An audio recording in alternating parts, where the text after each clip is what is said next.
Esto no es un tutorial, no voy a enseñar nada, a hacer nada. Te voy a mostrar cómo nació Elián, el primer guardián varón que creé. Sentía la necesidad de una energía masculina dentro de nuestra colección de guardianes que no fuera dura, digamos.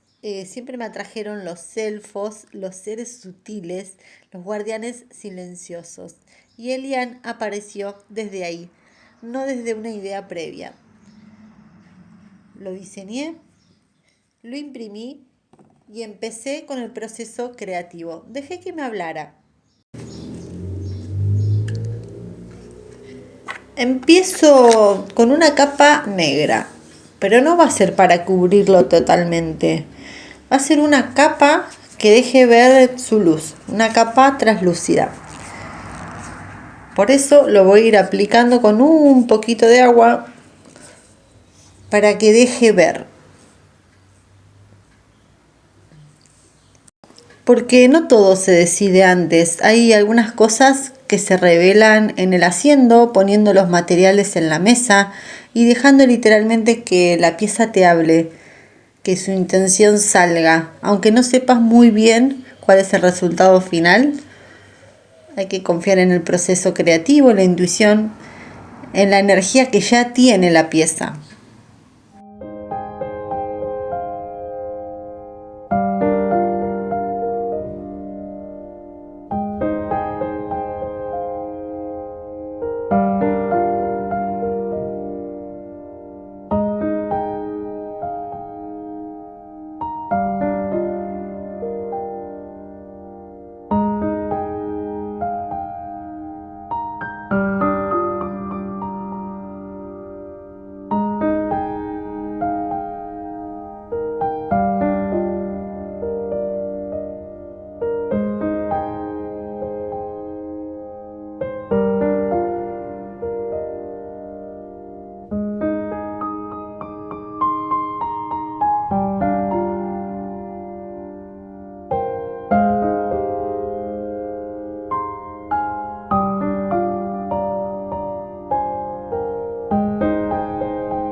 A Elian no lo pensé como un guerrero, es un protector silencioso, como de esos que sostienen sin invadir.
Elian ya existe, ya está casi listo. Le estoy aplicando luz porque necesitaba como que esa luz que siente por dentro se note por fuera. Así que le estoy dando los últimos toques de luz. Elian ya existe, no se replica y no es para cualquiera. Si Elian es para vos, si sentís el llamado, escribime y te lo envío.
Me encontrás como @ailauraestudio en todas las redes.